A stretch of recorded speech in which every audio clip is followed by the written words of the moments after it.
سر سکون، اطمینان قلب سر کی دنیا کی واحد ایک ایسی انمول شے ہے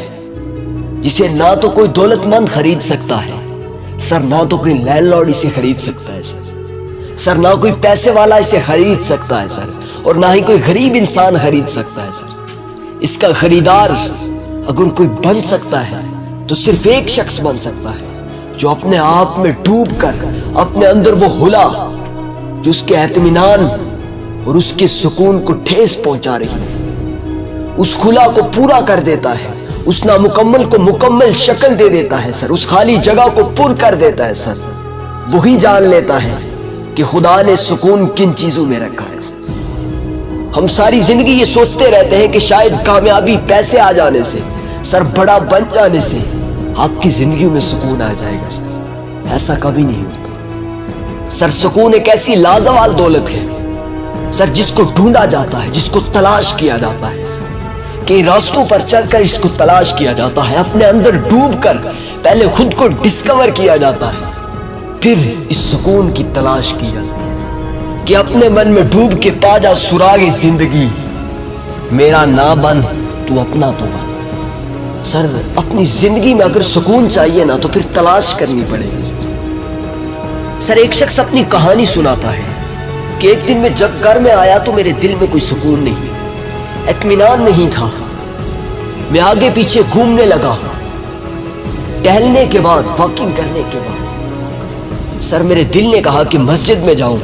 اور جا کر نماز ادا کر لوں۔ وہ شخص کہتا ہے کہ میں مسجد میں جاتا ہوں،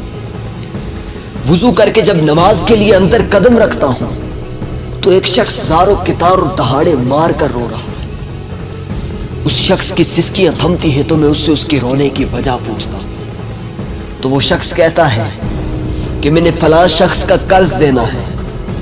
اور خدا سے دعا کر رہا ہوں کہ میرے مولا کوئی ایسا سبب پیدا فرما دے کہ اس شخص کا قرض اسے میں واپس لوٹا دوں۔ وہ شخص کہتا ہے میں اس شخص سے پوچھتا ہوں کہ آپ نے کتنی رقم دینی، وہ مجھے رقم بتاتا ہے تو میں اس کو اتنی رقم دے دیتا ہوں اور کہتا ہوں کہ یہ قرض آپ جا کے لوٹا دیں۔ اور وہ شخص کہتا ہے کہ وہ رقم دینے کے بعد کوئی پتہ نہیں چلا کہ کیسے میرے دل میں ایک سکون پیدا ہو گیا، ایک اطمینان جسے میں ڈھونڈتا گلیوں میں ڈھونڈتا اور سیر سپاٹے کر کر کے ڈھونڈ رہا تھا، مسجد میں آیا تو صرف اس شخص کی ملاقات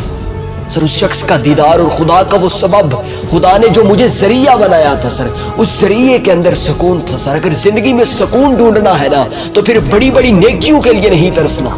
سر، بڑے بڑے کاموں میں بڑھ چڑھ کر حصہ لینا بعد کا کام ہے سر۔ اپنی زندگی کی آغاز، اپنی زندگی کا شروعات سر، اپنی زندگی کا پہلا قدم سر چھوٹی چھوٹی نیکیوں سے شروع کیجیے سر۔ یہ چھوٹی چھوٹی نیکیاں ہی ایک دن آپ کو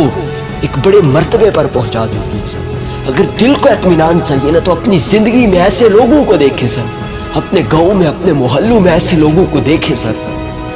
جن کو آپ کی ضرورت ہے سر۔ اگر آپ اس وقت میں ان کے ساتھ کھڑے رہیں گے نا سر، ایک وقت ایسا آئے گا کہ آپ کبھی بھی خود کو تنہا محسوس نہیں کریں۔ وہ شخص کہتا ہے کہ جب میں نے اسے وہ رقم ادا کی تو سر مجھے ایک سکون ہو گیا تھا، اور وہ شخص یہ راز جان چکا تھا کہ خدا نے سکون انہی کاموں کے اندر رکھا۔ ہاں، خدا نے سکون انہی کاموں کے اندر رکھا ہے۔ وہ شخص کہتا ہے کہ میں اپنا وزٹنگ کارڈ نکالتا ہوں اور اس شخص کو دے دیتا ہوں کہ آئندہ کبھی آپ کو کسی چیز کی ضرورت پڑی تو آپ مجھ سے رابطہ کر لینا، میں آپ کو وہ چیز دے دوں گا۔ تو وہ شخص میرا وزٹنگ کارڈ مجھے واپس کرتے ہوئے کہتا ہے کہ میں آپ سے کیوں مانگوں، میں اسی سے مانگوں گا جس نے آپ کو مجھ تک لایا ہے سر۔ ہاں، میں ہمیشہ اسی سے مانگوں گا جس نے اس مسجد میں آپ کو پہنچایا ہے سر۔ میں آپ سے نہیں مانگوں گا، میں ہمیشہ اسی سے مانگوں گا جس نے مجھے آپ کی شکل میں ایک فرشتہ دیا اور اس فرشتے کے ذریعے سر میرا معاملہ، میرا مسئلہ حل کر دیا سر۔ میں ہمیشہ اسی کے آگے دستے سوال دراز کروں گا۔ یاد رکھنا کہ آپ اگر سکون کی تلاش میں ہیں